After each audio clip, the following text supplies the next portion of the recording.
nothing. That's how it was made, you and me.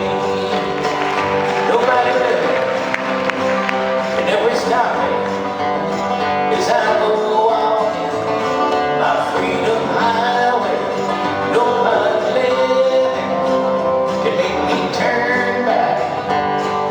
That's how it was made, you and me.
An unidentified flying pickle on a motorcycle has just been sighted flying off the side of a cliff sideways. The UFP is said to be traveling at an estimated speed of 150 miles per hour and 500 feet down. Our mini-cam unit is on its way to the scene, and we'll have a live report later. And now, back to the movie. Well, some trip. You know, I feel like it's my obligation to write one last farewell song to the world.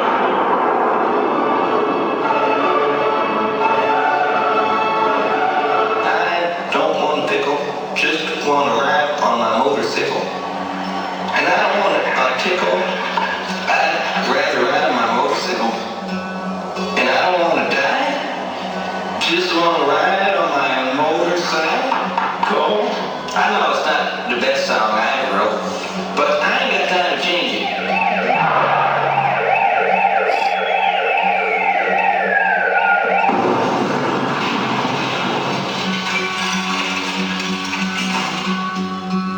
Sorry about that.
I'm over with really quick.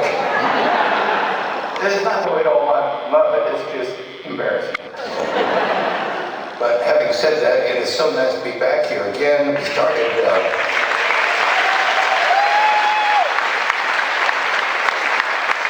having to learn some of the songs on this tour. Back around 2015 we were here, and it was the beginning of what turned into years, at least a few years, of the 50th anniversary of something. And you know, at this age, it happens a lot. So we started out doing the 50th anniversary of the events that were sort of described in the song Alice's Restaurant.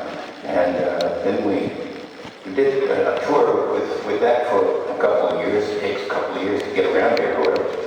And then the 50th anniversary of the record came out, we didn't do anything. And just let that go. But then the 50th anniversary of the movie came out. That came out in November of 1969. And so we're here tonight celebrating that.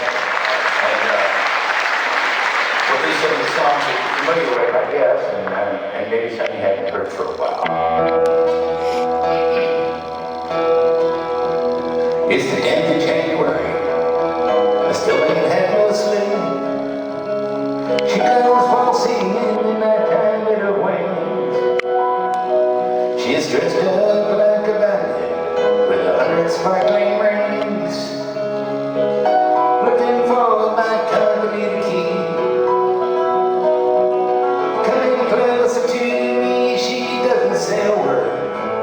In the shadows of the Harlem Drop Tower,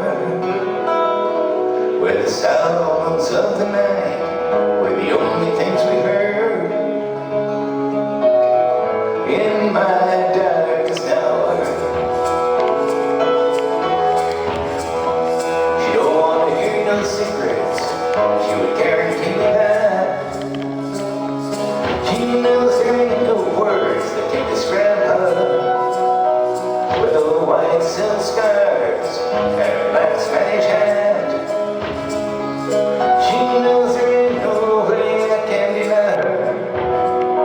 It's a blue velvet perfume filling up the night. The guards are all asleep, they watch the tower.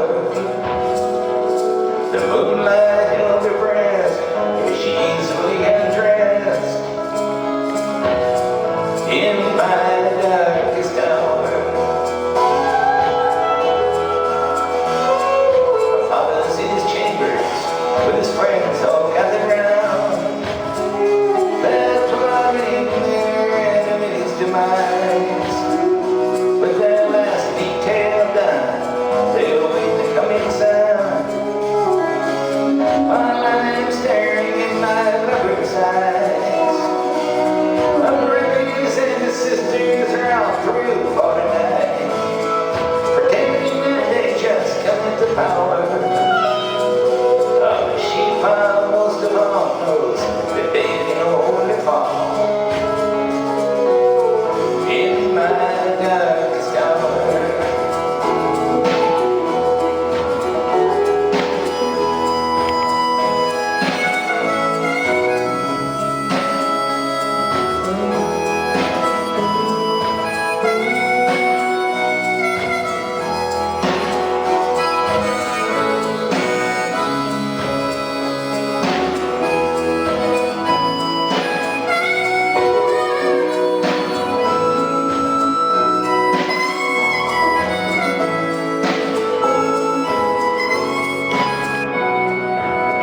introduce everybody to you from the get-go. This is Steve Hyde here on electric guitar.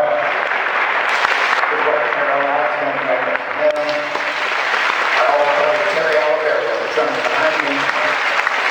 My son Dave Guthrie here on the keyboard.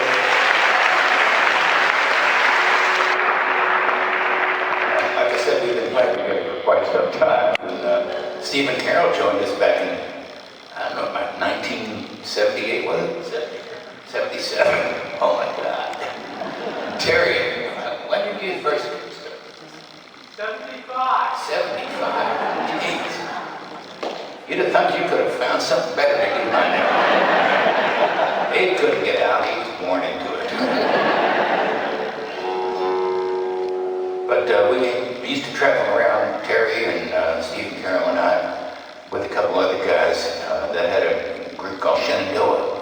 And we had such great vocalists, people who could really sing. We had a great time going around and finding all these old weird songs that we would do. I'm going to play one of them for you tonight here. From a long time ago. I saw the splendor of the moonlight on Honolulu Bay. There's something tender in the moonlight on Honolulu Bay. And all the beaches are filled with beaches who bring their youths along. And in the glimmer of the moonlight, they love to sing this song. If you like ukulele, ukulele like you. If you like to linger where it's shady, ukulele too. If you kiss a ukulele lady while you promise ever to be true, but she sees another ukulele lady fooling around with you. Maybe she'll sigh, maybe she'll cry, maybe she'll find somebody else by and by to sing to when it's cool and shady, when the tricky winky winky woo. You like ukulele like you. She used to sing to me by moonlight on Honolulu Bay. On the memories cling to me by moonlight, although I'm far away.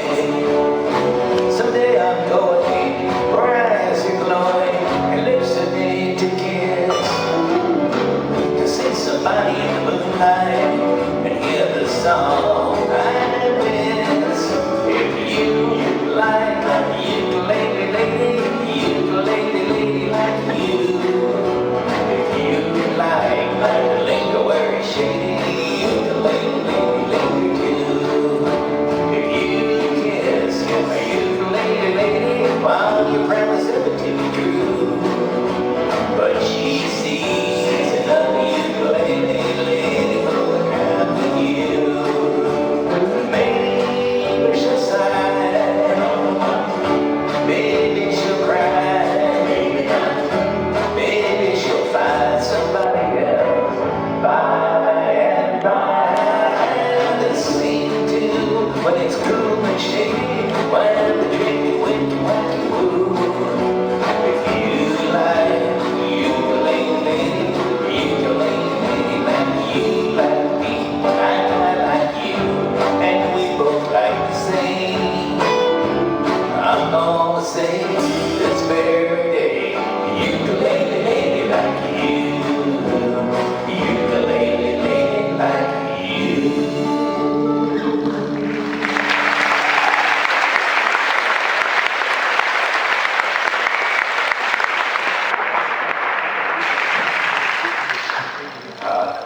Nobody sings those kind of songs anymore. They were popular about 100 years ago, I guess, or something. But I still like them. I like some songs about Hawaii anyhow. I mean, maybe this time of year, in this part of the country, it's not a big deal. But come around January, February, Hawaii is a really good idea. And I know that up in New England, in the western part over 4 foot deep or something like that. You start thinking about palm trees or something. And I was fortunate enough years ago to go over and do a little TV series that was being filmed there. It was called Birds of Paradise. It wasn't on very long, but it was a lot of fun. And one of the better things about it was that every week we get some of the local musicians over there and weave them into the storyline to have some local flavor, that kind of thing. And it was so great because they got all these really good pickers, great players over there. They got their own style, so you don't hear it over here so much, but they got that slack key style guitar where they tune all the strings to, I don't even know. These are like secret family tunings they've been handed down for generations. And if you look at them like you're about to figure it out, they'll kill you. They take it pretty serious. And one of the guys that played that style really well became a dear friend of mine. He passed away some months ago, but he was really good at it. His name was Cyril Pakinui. And so I met him on the set of this TV show we was doing, and when we wasn't in front of the cameras, we was off on the side, just, you know, playing music. And I learned so much about the tradition, the language, and the culture and all that. I loved it. But eventually the show ended, and I went home to Western Mass and started working on a record of songs that I had written while I was there. And I thought, man, it sure would be nice to get Cyril to come and play on some of these songs for the record, just like he had when I was working it out. And everybody said, well, you can't do that. You can't bring somebody from Hawaii all the way to New England and play on a couple of tunes. I thought, yeah, you're probably right. But then one night I was driving through Indiana and I saw a sign in the window, a poster. It said, Kings of the Slack Key Guitar Coming. And his name was on it.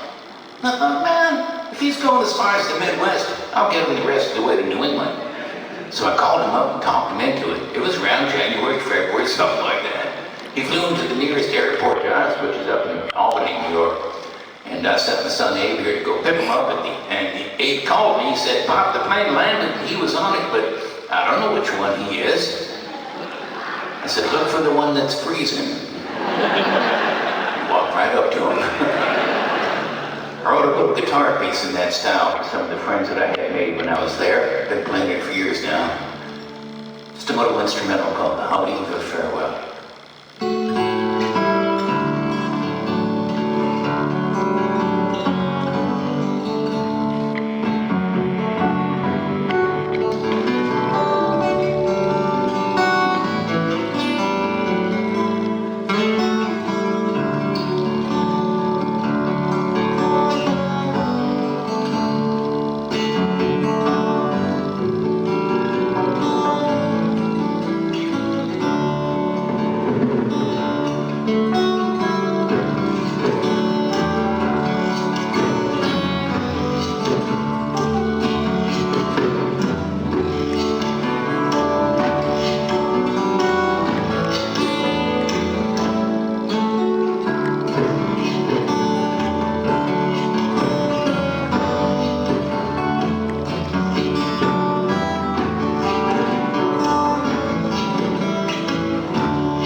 I love the old traditional styles and stuff from everywhere. Of course, I'm not the only one in the family. My dad loved the old songs.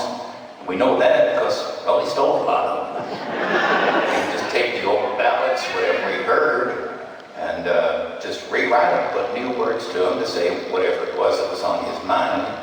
And he did that to a whole lot of songs, all the old gospel songs and all the old ballads, cowboy songs, sea shanty, whatever it was.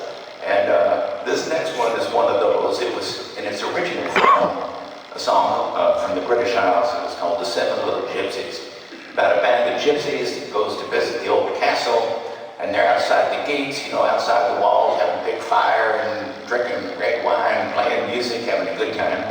And the lady of the castle falls in love with the guitar player and runs off with him. The lord comes back. He finds out about it. He takes on after him on his horse, catches up to him. And in the original ballad, he brings everybody back to the castle and hangs them all.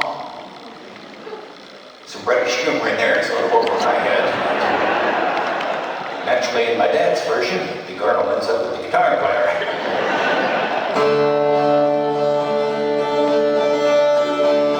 It was late last night when the boss come home, asking about his lady. The old lady answered that because she's gone with the gypsy Davy, gone with the gypsy Davy. Go saddle me up my buckskin horse and my $100 saddle, going out to their wagon tracks. After them I'll travel, and after them I'll ride. Well, we had down the road to the midnight moon, saw their campfire gleaming, heard the notes of the big guitar, the voice of the gypsies singing the song of the gypsy Davy. As he rode into the camping fire, he saw her fair face beaming, her heart in tune to the big guitar, the voice of the gypsies singing the song of the gypsy Davy.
I mean, if you keep writing new songs every day, every week, every month, you can't just keep adding them to the evening.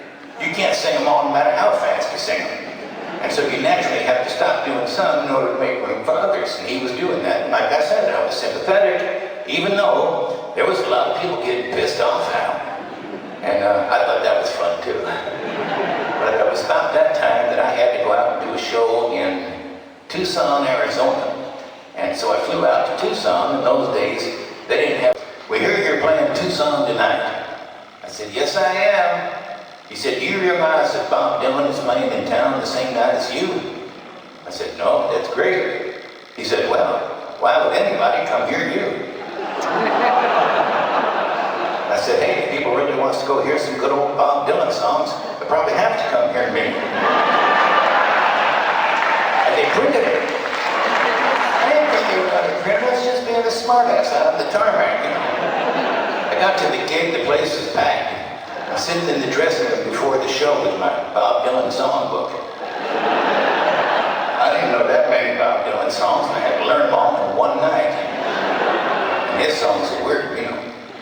Anyway, I learned a whole bunch of them. This next one was not one of them. I learned it a little later. Came to love it, one of those dark songs of his, which I always treasure.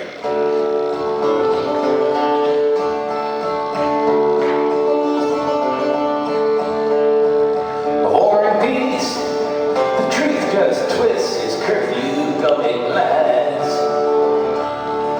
upon four-legged forest clouds. The cowboy who rides with his candle lit into the sun, though its glow is washed in black, all except beneath the trees of Eden. The lamppost stands with folded arms, its iron claws attached to curves deep holes where babies wail, though its shadows little patch. All in all, can only fall with a crashing but meaningless blow. No sound ever comes from the gates of Eden. The savage soldier sticks his head into the sand and then complains unto the shoeless hunter, who's gone deaf but still remains upon the beach where hound dogs play and ships with tattooed sails, heading for the gates of Eden.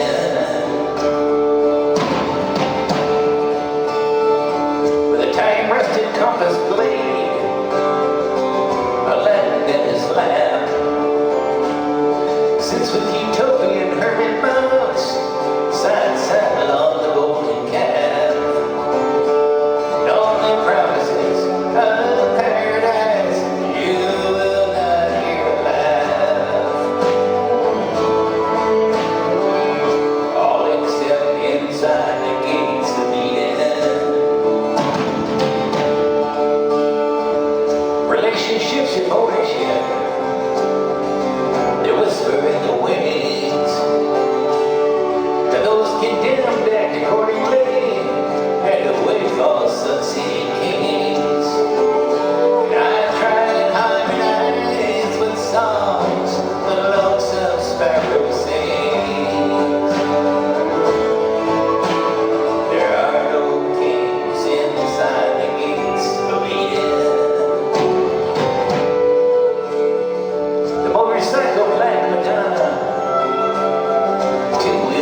So we just left the trailer there with all the stuff and said, the hell with it, let's just go do the show.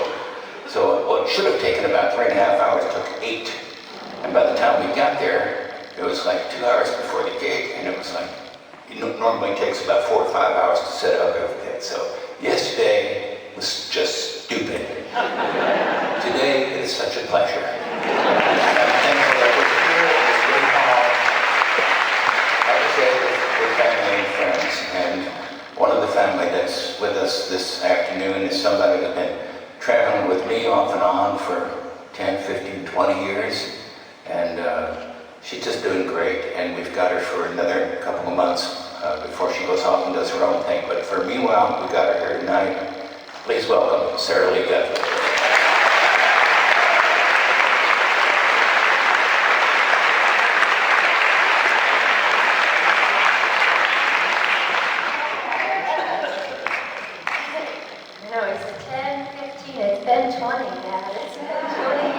I remember actually we were here in 2002 was the first time I was here, and it was Pete Seeger and Animals, and so I was thinking back on some of those times.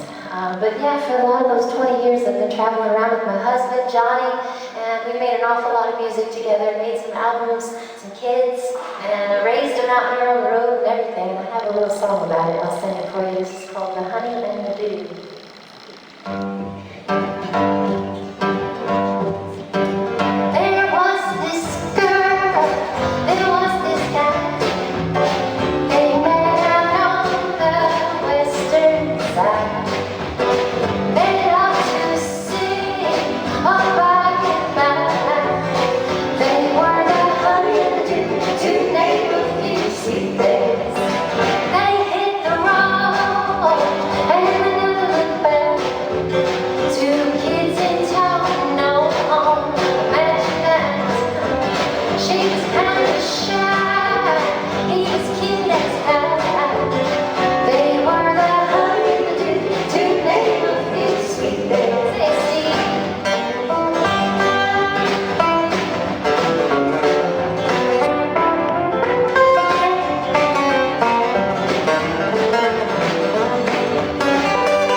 They're actually just 12 and 17 now. And there was a time they used to love to come out here and be a part of the show, you know, sing along and dance and everything. But you can imagine the response I get from the 17-year-old when I ask her, you know, come out and sing along. She's like, Mom, I'm so not doing that. I get it, I totally get it, but we captured this time. It was a few years earlier, you know, and we used to be going down the road singing songs and making up songs off the top of our heads. Some of them were pretty good and stuck around a while. And we got a call from the Smithsonian Folkways one day, and they asked us if we would consider making an album for them, you know, like a family record. But they said the kind that wouldn't want to make people jump out of their minivans. Which I was surprised they said, but I got it, you know, I understood. And I just sort of said, yeah, I would love to, and we'd make some, you know, just put up some microphones in the house, you know, real organic-like. And my brother came over, a whole family, all of his kids, and my sister, my dad, even Pete Seeger came over and played for us on this album, which of course was really nice. But I want to play you one of the songs off of it. This is actually inspired by our little one. When she was just 2 years old, we discovered she had a shoe fetish. I mean, she'd just be in the closet sitting like all the time, you know, putting on her dad's big old boots or my high heels or whatever it was. She was fascinated, and so, but we didn't actually realize it was a problem until we got to other people's houses. And she would find their closet, and we'd be going in there, and we're like, I'm so sorry, she just really loves shoes. And my dad says, that's all right, she's just young Imelda Marcos. Which I finally Googled, so I know who that is now. But I saw this one day. She was walking around the house. She had her dad's cowboy boots on, you know, so they're all the way up to her thigh. And I thought, there ought to be a song about that. So here it is. Don't I fit in my daddy's shoes? Don't I fit in my daddy's shoes? I think they look fine, how I wish they were mine. Don't I fit in my daddy's shoes? Don't I fit in my mama's shoes? Don't I fit in my mama's shoes? Well, come look at me, I'm as pretty as can be. Don't I fit in my mama's shoes? I've been dancing all day round and laughing like a clown. Take a picture and see how they look good on me. Don't I fit in my daddy's shoes? Play something.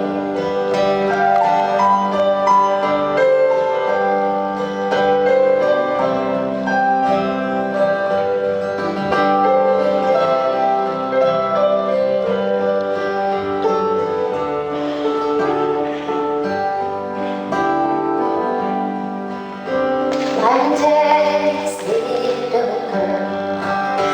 I've been all around this world. I've been dancing, singing, playing and dreaming. I'll fit in my daddy's shoes. Help me sing. Don't I fit in my daddy's shoes? Don't I fit in my daddy's shoes? How I love to see him shine. I'm so glad that he's mine. Don't I fit in my daddy's shoes? Don't I fit in my daddy's shoes? Don't I fit in my daddy's shoes? I'm just one step away. I can't wait till the day that I fit in my daddy's shoes.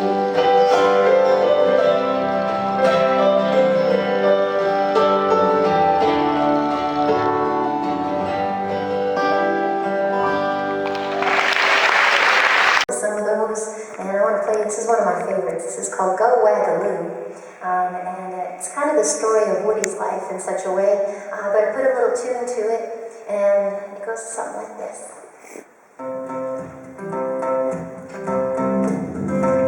Well, in this world of speculation, hey, hey, go wagaloo. I was born by quick decision, go wagaloo. My mother was ducking troubles, hey, hey, go wagaloo. Daddy cooked in salty bubbles, hey, hey, go wagaloo. I was a child born in battles, hey, hey, go wagaloo. Fought with rocks and sticks and arrows, hey, hey, go wagaloo. I took down chills and fevers, hey, hey, go wagaloo. I felt bad as Joseph Weavers, hey, hey, go wagaloo. Go wagaloo, waggy, hey, hey, go wagaloo.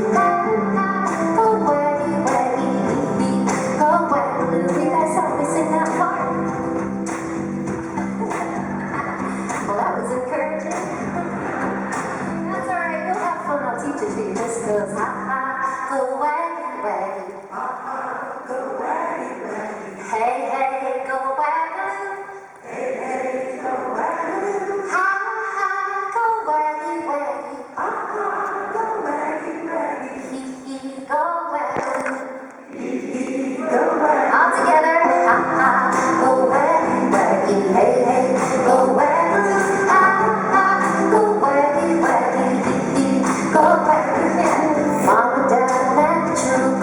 horses, hey, hey, go wagon. Daddy died of money losses, hey, hey, go wagon. My brothers and my sisters scattered, hey, hey, go wagon.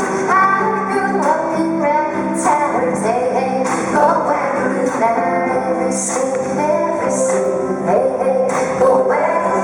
I tried to play them all they visit, hey, hey, go wagon. I danced with some to earn my beats, hey, hey, go wagon. Slanted car seats on the street, hey, hey, go wagon. Here we go, ha ha, go wagon, wagon, hey, hey, go wagon. Ha ha, go wagon, wagon, go wagon, wagon.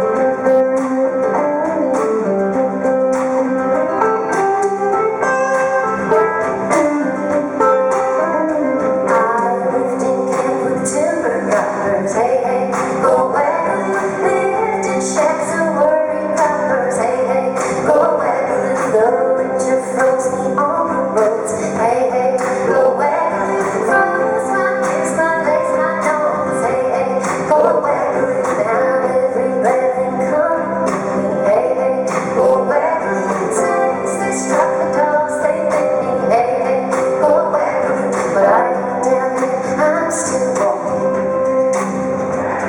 I keep asking, I keep talking, hey, hey, go wagon, go, ha ha, go wagon, wagon, hey, hey, go wagon, ha ha, go wagon, wagon, go, let's do it again, ha ha, go wagon, wagon, hey, hey, go wagon, ha ha, go wagon, wagon, go wagon.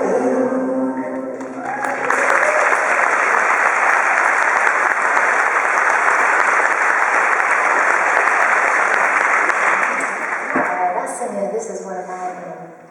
This is called Seven Sisters. It's got that cluster of stars up there.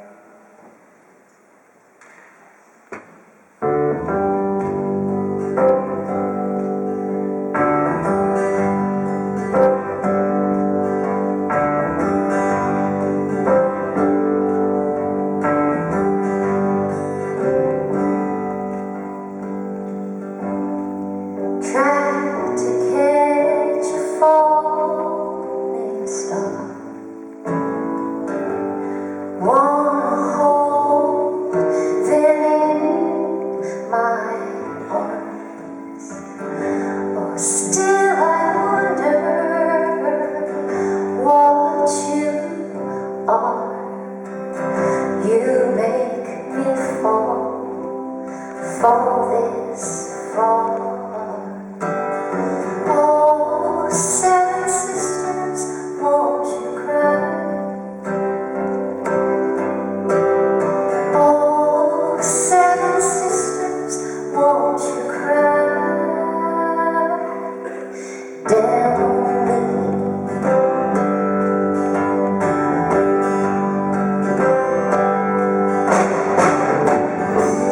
Catch a cloud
in our family, and there's some really beautiful moments around that time that still get me through, and help me out.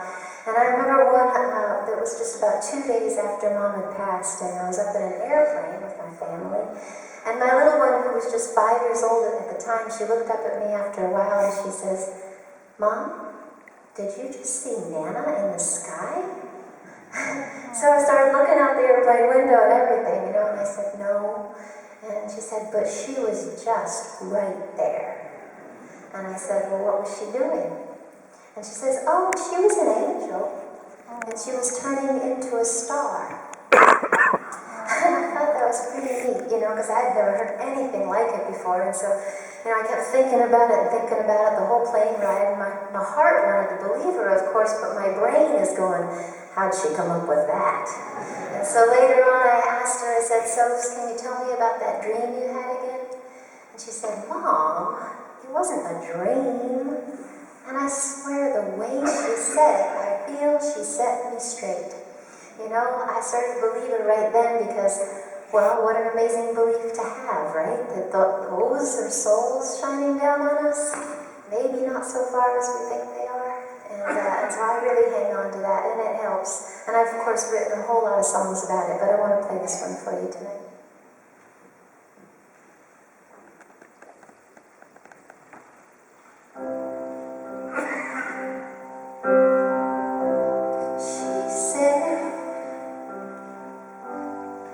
Stay in tune with me. Listen close between the words.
song here to sing. This one's actually a song I learned from Pete. He used to do it all the time over the years, and he didn't write it or anything, but it's one of the ones he used to sing. And I don't know, I was just thinking about it recently. I guess I'm thinking about the world we live in. And it's just a nice little older line.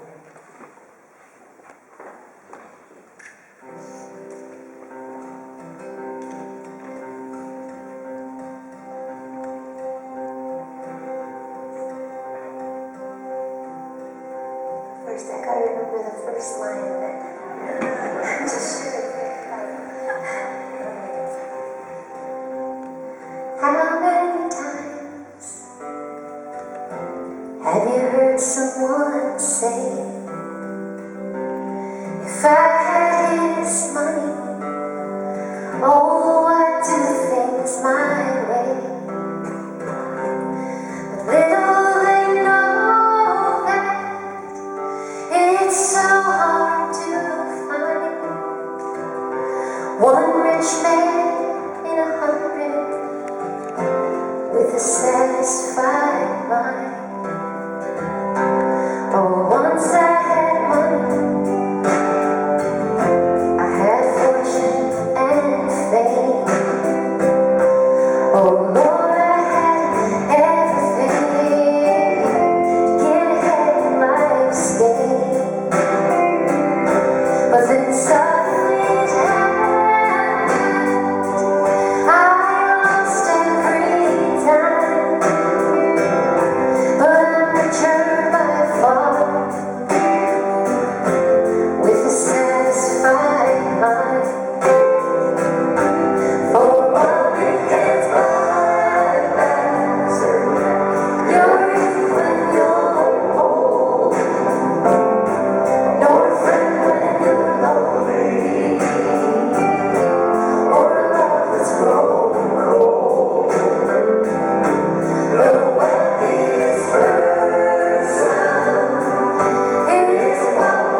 song was called Aliza's Restaurant. It's about Alice and the restaurant.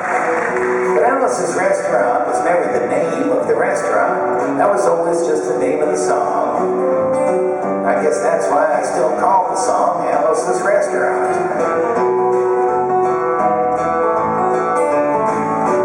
You can't get anything you want at Alice's Restaurant. You can't get anything you want at Alice's Restaurant. Walk right in, it's around the back, just a half a mile from the railroad track. And you can't get anything you want at Alice's Restaurant. Well, it all started about 54 Thanksgivings ago. 54 years ago on Thanksgiving, when my friend and I decided to go up and visit Alice at the restaurant. But Alice didn't used to live in the restaurant. She used to live in the church nearby the restaurant in the bell tower with her husband Ray and Fonzie the dog. And living in the bell tower like that, they used to have a lot of room downstairs where the pews used to be. And seeing as how they took out all the pews and having all that room, they decided that they didn't have to take out their garbage for a long time. We got up there, found the place was filled with garbage, and we decided it'd be a friendly gesture for us to take the garbage down to the town dump. So we took the half-a-ton of garbage, put it in the back of a red VW microbus, took shovels and rakes and implements of destruction and headed on toward the town dump. We got there was a sign, a chain across the road saying, closed on Thanksgiving. We had never heard of a dump being closed on Thanksgiving before. So with tears in our eyes, we drove off into the sunset, looking for another place to put the garbage. And we didn't find one, till we come to a side road. And off of the side of the side road, there was a 15-foot cliff, and at the bottom of the cliff, there was another pile of garbage. And we decided that, well, one big pile would be better than two little ones. And rather than bring that one up, we decided to throw ours down. And that's what we did. Drove back to the church, had a Thanksgiving dinner that couldn't be beat, went to sleep and didn't get up until the next morning when we got a phone call from Officer Roby. He said, kid, we found your name on an envelope at the bottom of a half-a-ton of garbage. Just wanted to know if you had any information about it. And I said, yes, sir, Officer Roby. I cannot tell a lie. I put that envelope under that garbage. It was after talking to Obie for about 45 minutes over the telephone that we finally arrived at the truth of the matter. And Obie said we had to go down and pick up the garbage, but we also had to go down and talk to him at the police officer station. Now, friends, there was only one of two things that Obie could have done at the police officer station, and the first thing was he could have given us a medal for being so brave and honest over the telephone, which wasn't very likely, and we didn't expect it. And of course the other possibility was, well, they could have bawled us out and told us never to be seen driving garbage around the vicinity again. But when we got to the police officer station, there was a third possibility we hadn't counted upon, and we was both immediately arrested, handcuffed. And I said, Obie, I don't think I can pick up the garbage with these handcuffs on. He said, shut up, kid. Get in the back of the patrol car. We sat in the back of the patrol car and drove to the, quote, scene of the crime, unquote. Now, friends, I want to tell you about the town of Stockbridge, Massachusetts, where this was happening.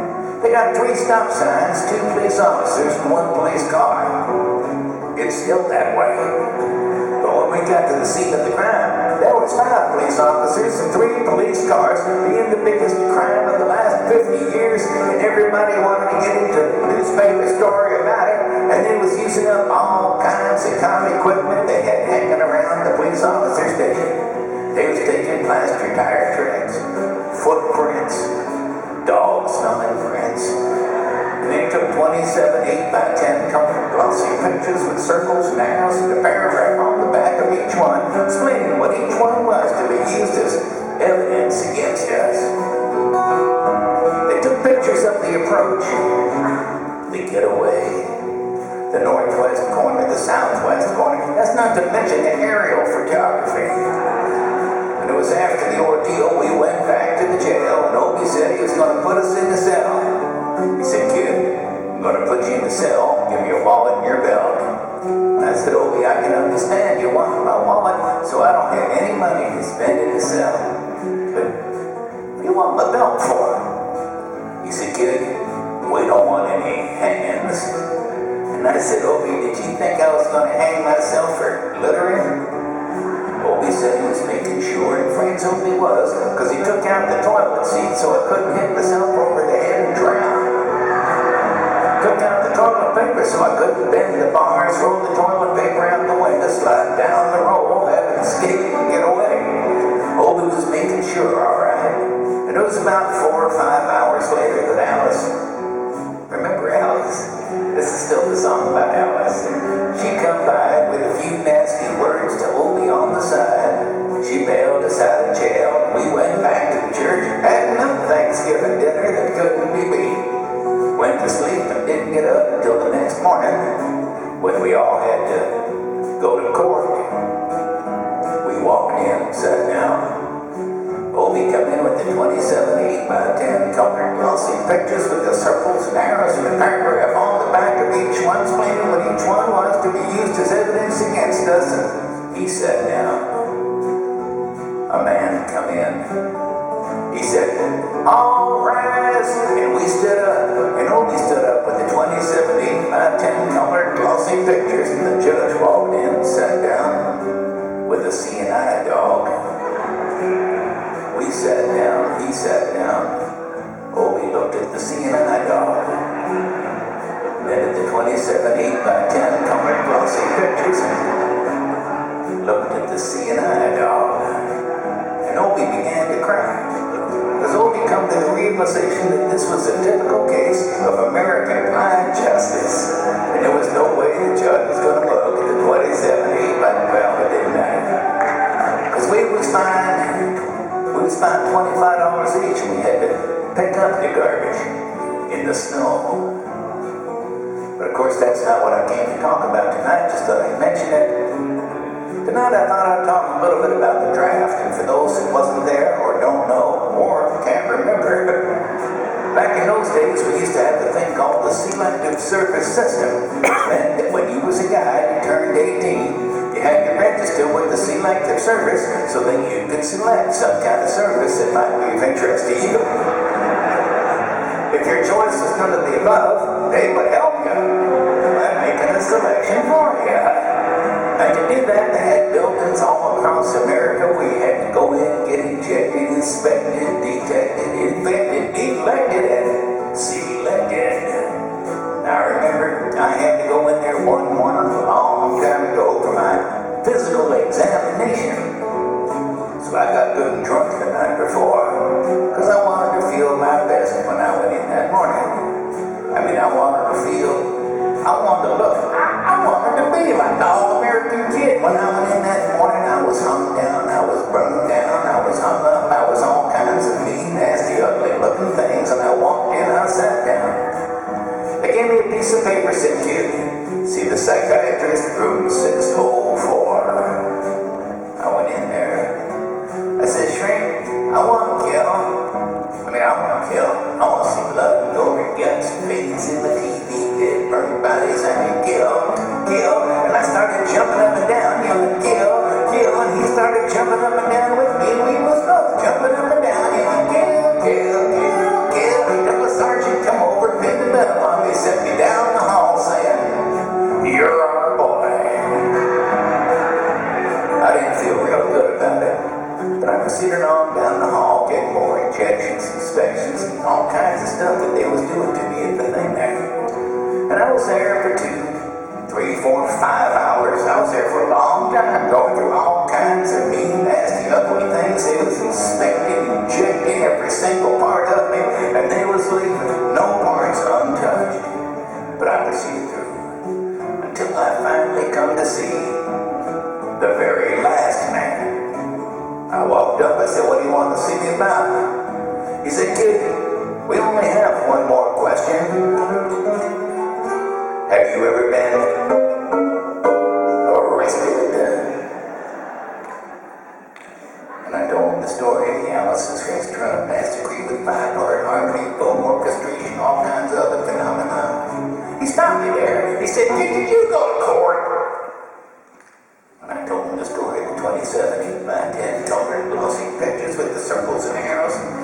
He stopped me again. He said, kid, I want you to go over and sit down on that bench and says, Grad W.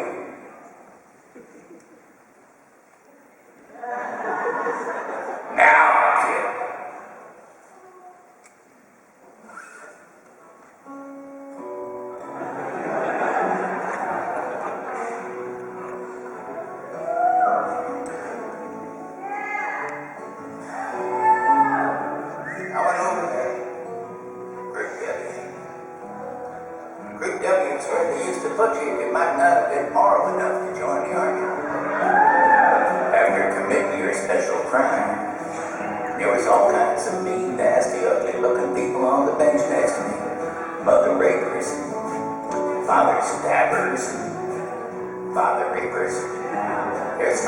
Sitting there on the bench next to me. I mean, these were really nasty, ugly, horrible, crying kind of guys. And the meanest, ugliest, nastiest, the meanest father raper of them all was coming over to me, sat down next to me and said, kid, what'd you get? I said, I didn't get nothing. I had to pay $25 and pick up the garbage. He said, kid, what was you arrested for? I said, littering. And they all moved away from me on the bench there.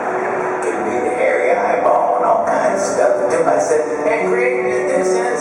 Then they all come back and shook my hand. We had a great time on the bench talking about crime, mother stabbing, father raping, who was smoking cigarettes and all kinds of stuff, having a good time. Till the sergeant come over. He had some paper in his hand.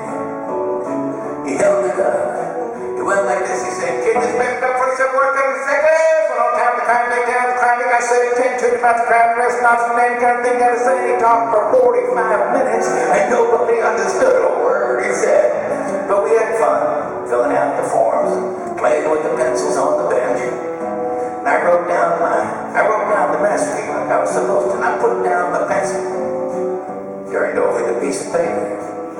And there on the other side of that piece of paper, in the middle of the other side, away from everything else on the other side, underlined, capitalized, notated, read the following words. Kid, have you rehabilitated yourself? I went over to the sergeant. I said, Sergeant, you got a lot of gall to ask me if I've rehabilitated myself. I mean, I'm sitting here on the bench. I'm sitting here on the Grad W bench because you want to know if I'm moral enough to join the army, burn women, kids' houses, children's villages after being a litter bug. He said, kid, we don't like your kind. We're going to send your fingerprints off to Washington. And friends somewhere in Washington enshrined in little folders of study in black and white of my fingerprints.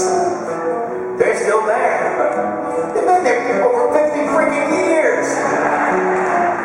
But I'm not the only one. They've been added to the collection recently, not just your fingerprints, but your text messages, emails, God knows what else they're looking for. So the only reason I'm singing you the song tonight is because you know somebody in a similar collection. Even some of you could be in a collection like that. If you ever find yourself in a collection like that, you don't know what to do. There may be only one. Well, there may not actually be much you can do. But there's something you can try. And that's to be wherever it is you are, as it were. Stop whatever you're doing. Just take a moment and go something like this. You just say, you can get anything you want at Alice's restaurant. That's it. Just a couple of bars of the old song. Imagine one person trying that these days. Probably not worth being collected. Or imagine two of them, maybe trying to get married in Kentucky or something. Or 3 or 50 out in Idaho, Utah, whatever they got going on. Or 50,000 people stop whatever they're doing, singing a few bars of the old song. Be worth collecting then. Not only that, you get enough people singing a song like that, even the people collecting might start joining in.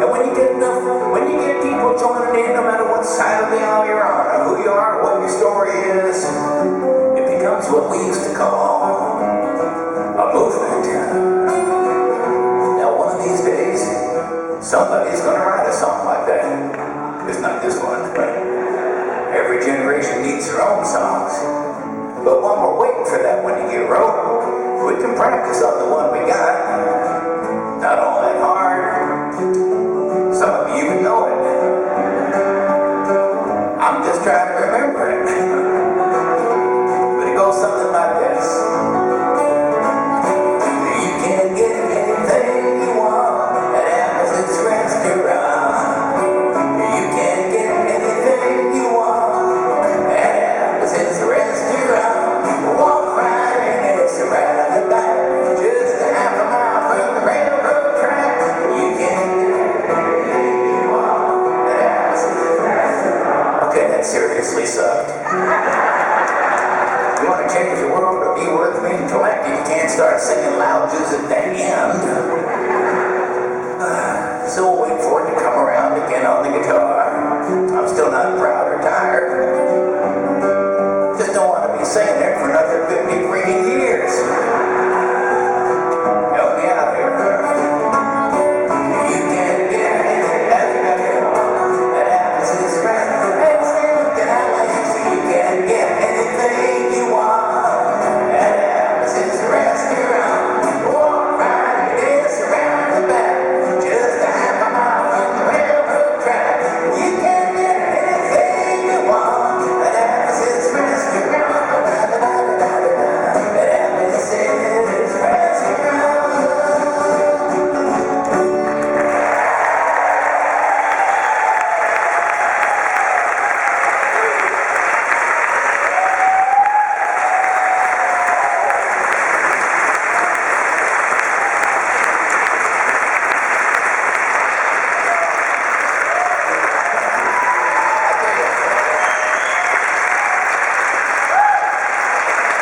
Thanks so much.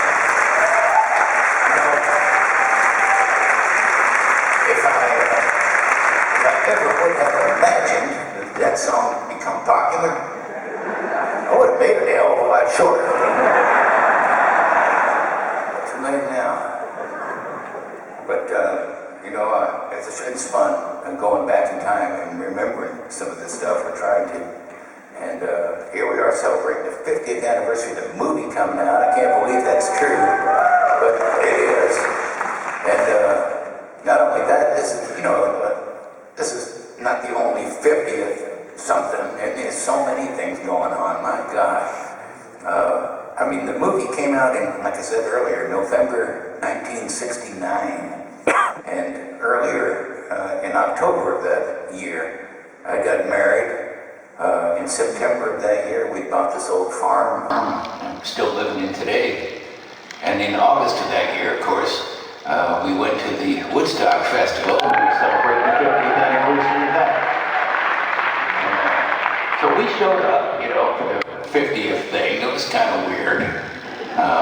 Because all the surrounding towns and neighborhoods and everybody, that lived near there were really concerned that there'd be hordes of aging hippies showing up with rockers and wheelchairs, canes and everything, I didn't really see it as a threat so much. Maybe individually, but not as a herd, you know what I'm saying? But nevertheless, we were there and we had a great time. And of course, we had to do this old song.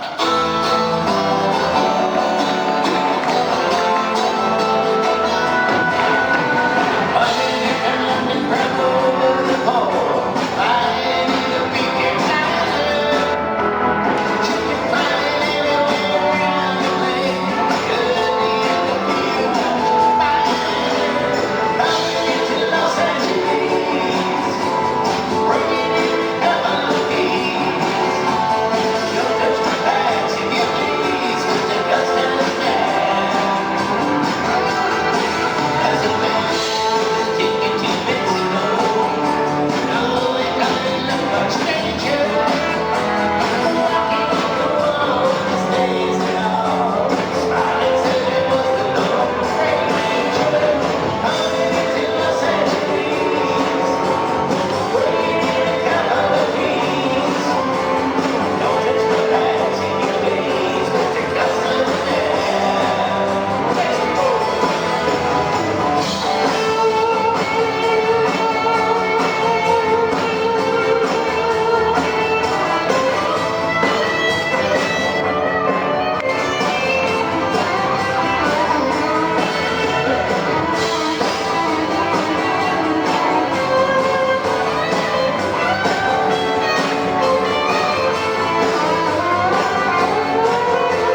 good old days. They might come around again. That would be sweet.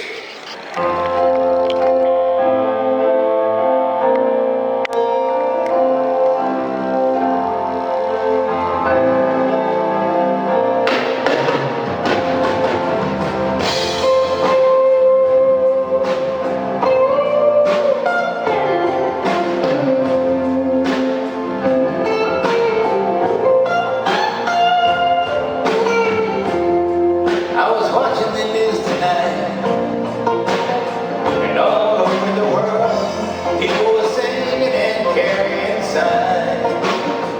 All over the world, everybody walking hand in hand through cities that I've been. And though I'm not there tonight, you know I'll be back again. I'll be back again. I'll be back again.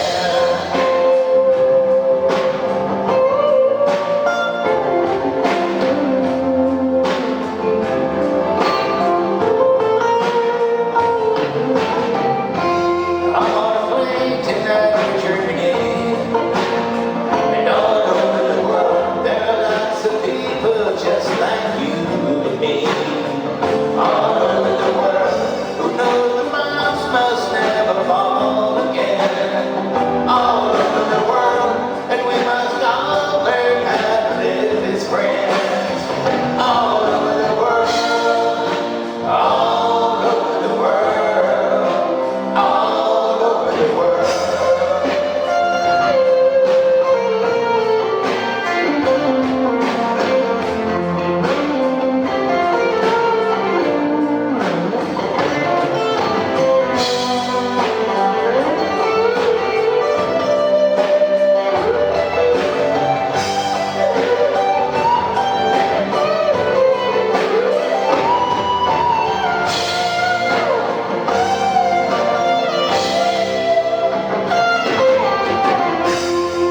We're making the news tonight, all over the world, because we know that what we do is right. All over the world, everybody walking hand in hand. All over the world, through the streets of Europe and Japan. All over the world, all over the world, all over the world.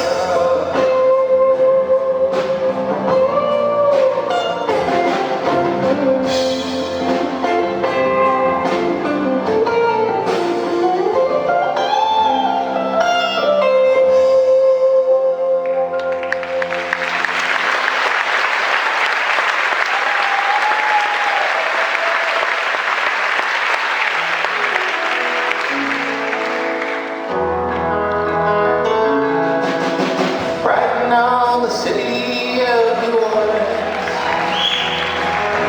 Illinois Central, Monday morning rain. 15 cars, 15 restless riders, 3 conductors, 25 sacks of mail. All along the southbound Odyssey, the train pulls out of Kankakee, rolls along past houses, farms, and fields, passing trains that have no names, break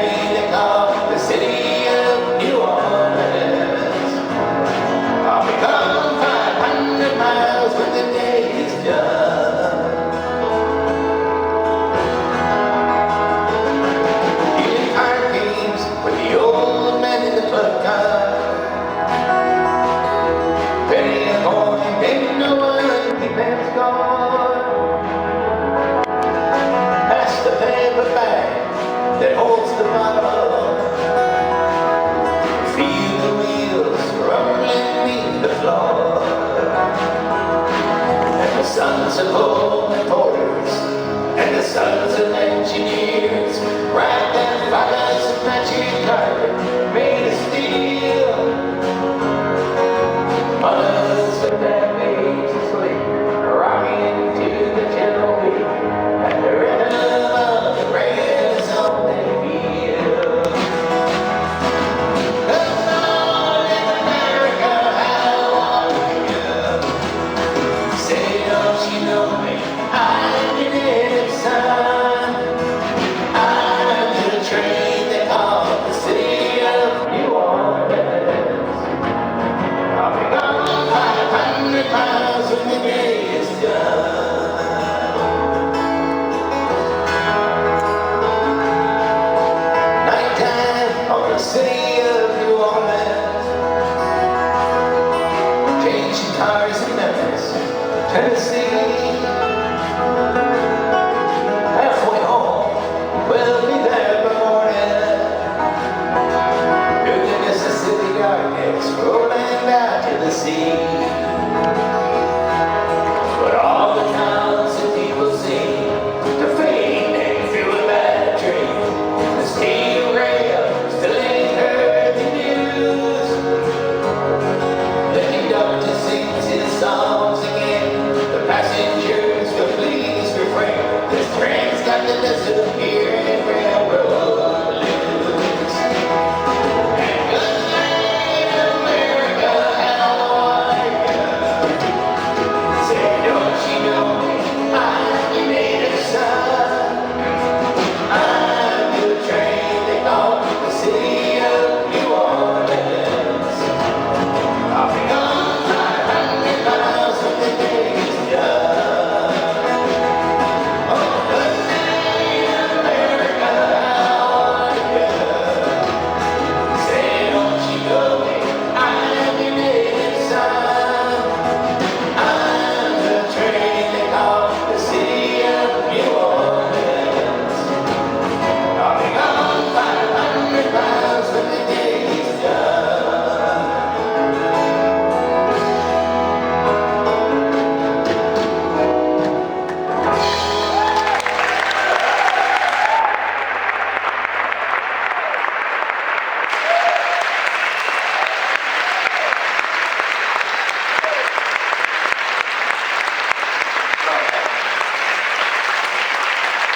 I still love that song. That's a great song. Written by my good friend Steve Goodman.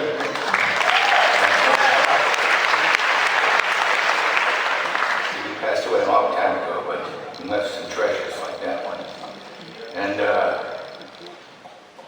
I remember I recorded that song probably around 1971, 72, somewhere back in those days.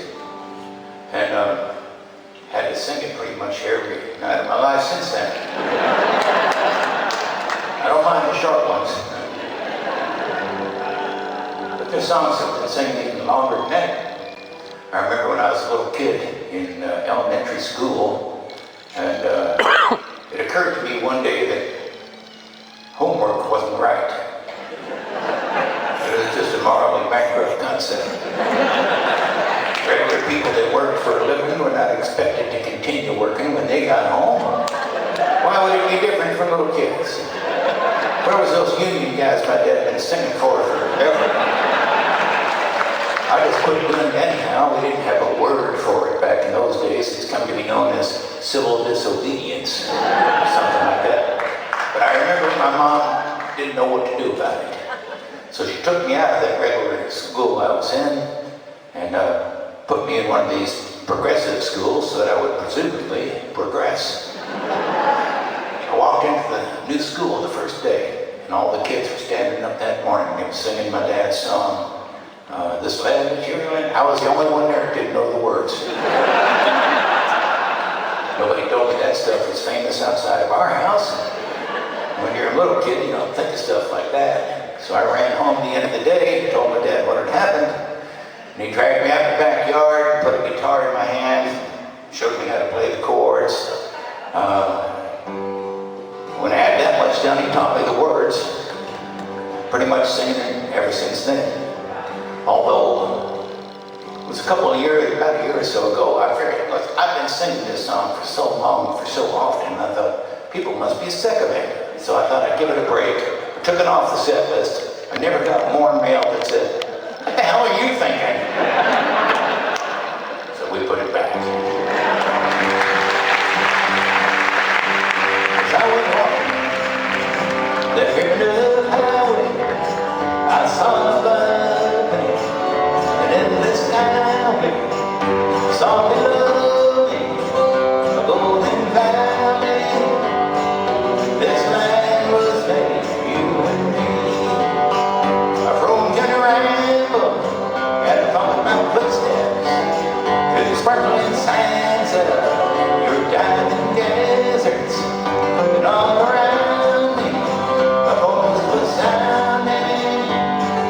This land was made for you and me. This land is your land, and this land is my land. From California to New York Island, from the redwood forest to the Gulf Stream waters, this land was made for you and me. There was a great high wall there that tried to stop me, and on the wall there said no trespassing.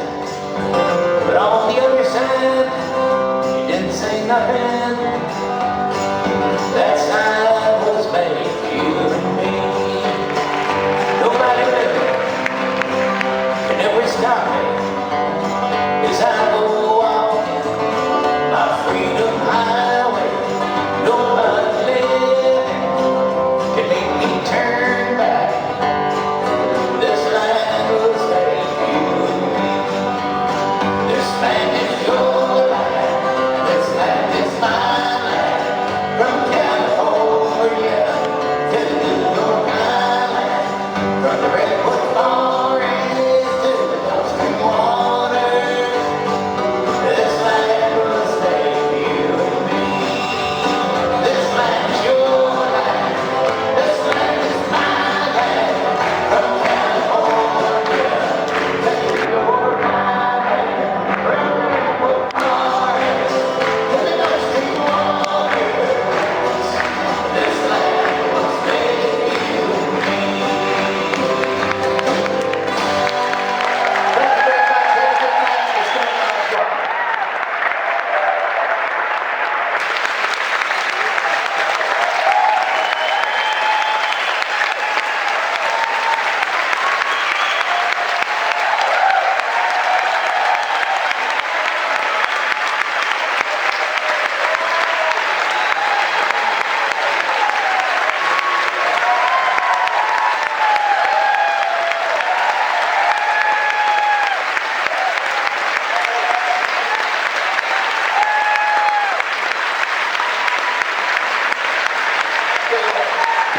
Thank you so much.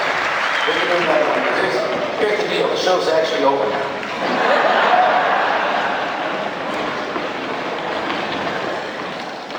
So if you got grandkids locked in the car, don't be nervous about going to get them.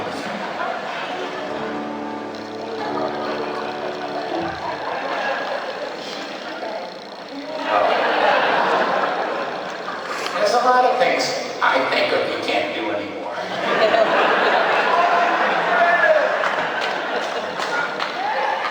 A lot of things I actually can't do anymore.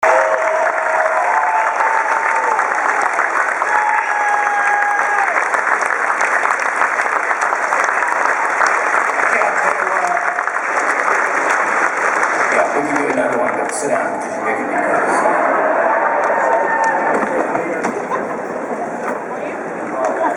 But here's the deal, the show's actually over.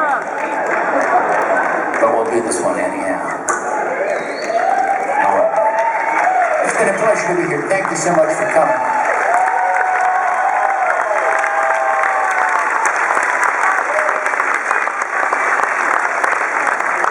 This little song that I'm going to sing for you was written by my father. He wrote the words, and it was one of the last little things he ever did. He couldn't read or write music, and so what my Dad would typically do is he'd write the words to these songs of his, and then he'd put some kind of notation as to where he'd stolen the tune. You can't do that anymore. They frown on you. But this piece of paper didn't have any notation like that, so nobody even knows if it was a song he was working on, or just maybe he was writing a poem, or just some random thoughts. Anyway, I came across it and decided it should be a song, so I just stole the tune and put it to it. It's very short, it's only 2 verses long, so I'm just going to sing it, and then I'm going to sing it again. The second time through, I'll give you the words, maybe you can help us out up here, that would sound nice in the song.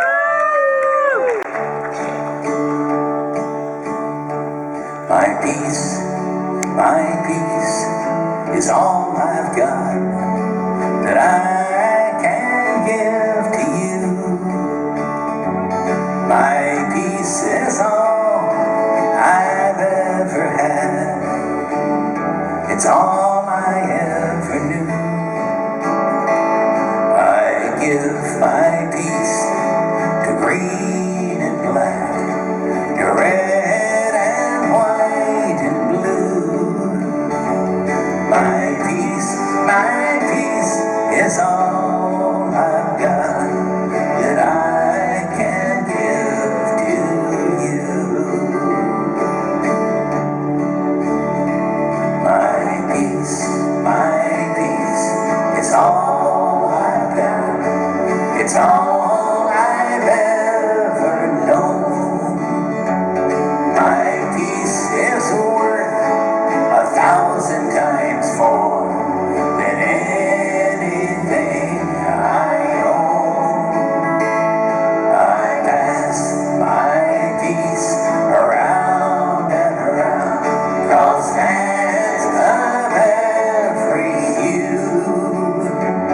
My peace is all I've got that I can give to you. It's easy. My peace is all I've got. My peace is all that I can give to you, that I can give. My peace is all I've ever had. My peace is all I've had. It's all I ever knew. It's all I have. I give my peace to green and black. I give my peace to green, to red and white and blue. To red and white. My peace is all I've got. My peace is all I've got that I can give to you. Some of you got it. My peace is all I've got. My peace it's all I've ever known. It's all I've had. My peace is worth 1,000 times more. My peace is worth 1,000. Anything I own, than anything. I pass my peace around and around. I pass my peace around, crossed hands of every hue, crossed hands of every hue. My peace is all I've got that I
My peace is all I've ever had.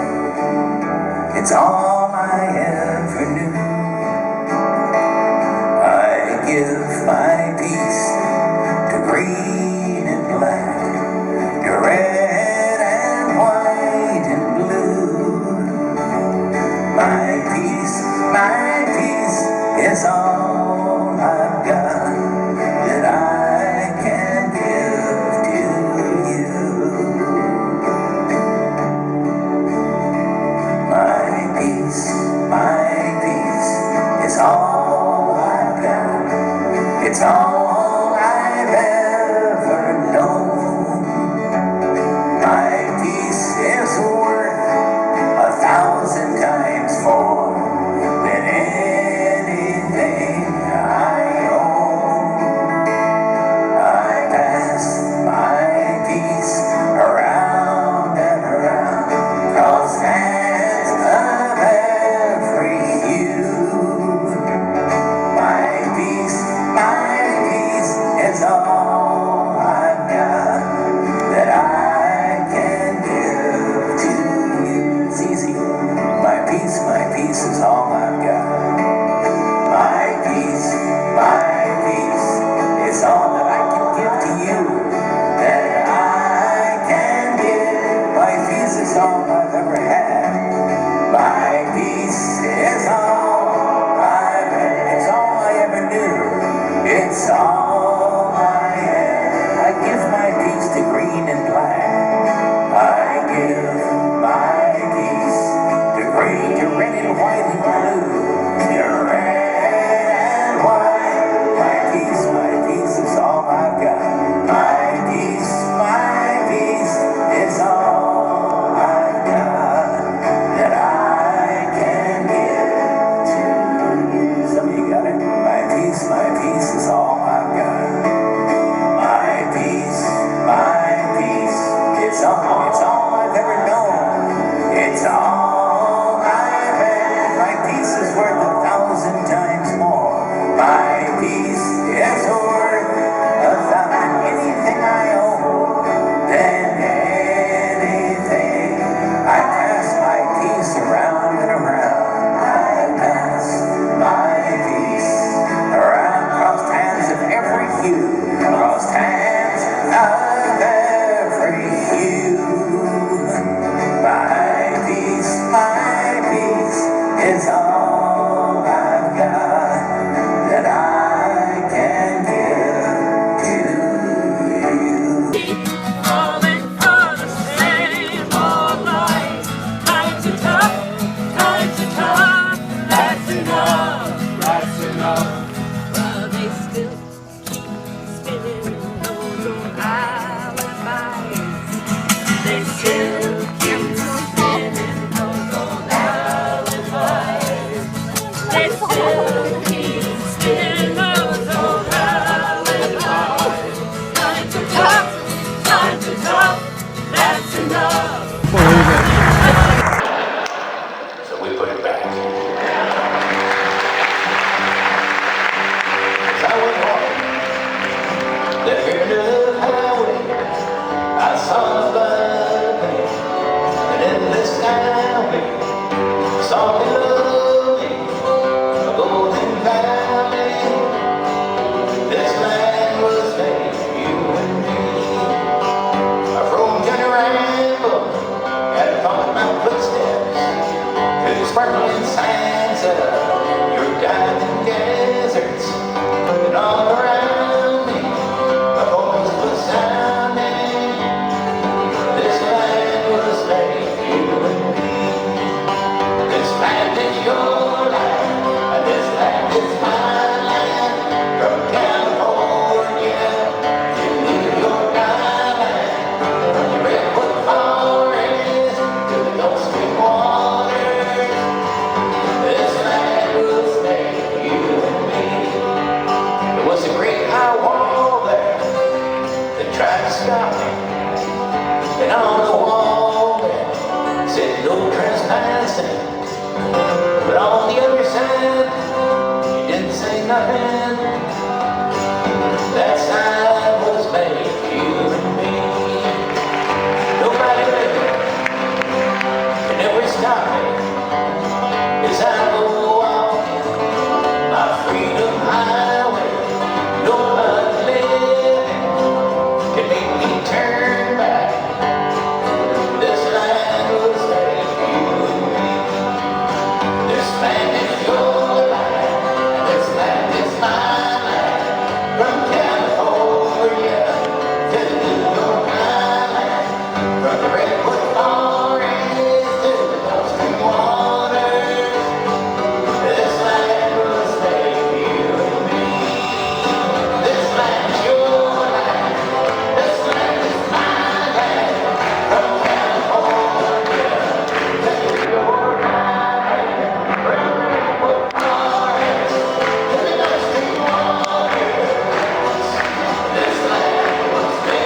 is all I've got that I can give to you. My peace is all I've ever had. It's all I ever knew. I give my peace to green and black, to red and white and blue. My peace is all I've got that I can give to you. My peace is all I've got. It's all I've ever known. My peace is worth 1,000 times more than anything I own. I pass my peace around and around, cross hands of every hue. My peace is all I've got that I can give to you. It's easy. My peace is all I've got. My peace is all that I can give to you, that I can give. My peace is all I've ever had. My peace is all I've had. It's all I ever knew. It's all I have. I give my peace to green and black. I give my peace to green, to red and white and blue. To red and white. My peace is all I've got. My peace is all I've got that I can give to you. Some of you got it. My peace is all I've got. My peace is all. It's all I've ever known. It's all I've had. My peace is worth 1,000 times more. My peace is worth 1,000. Anything I own, than anything. I pass my peace around and around. I pass my peace around, crossed hands of every hue, crossed hands of every hue. My peace is all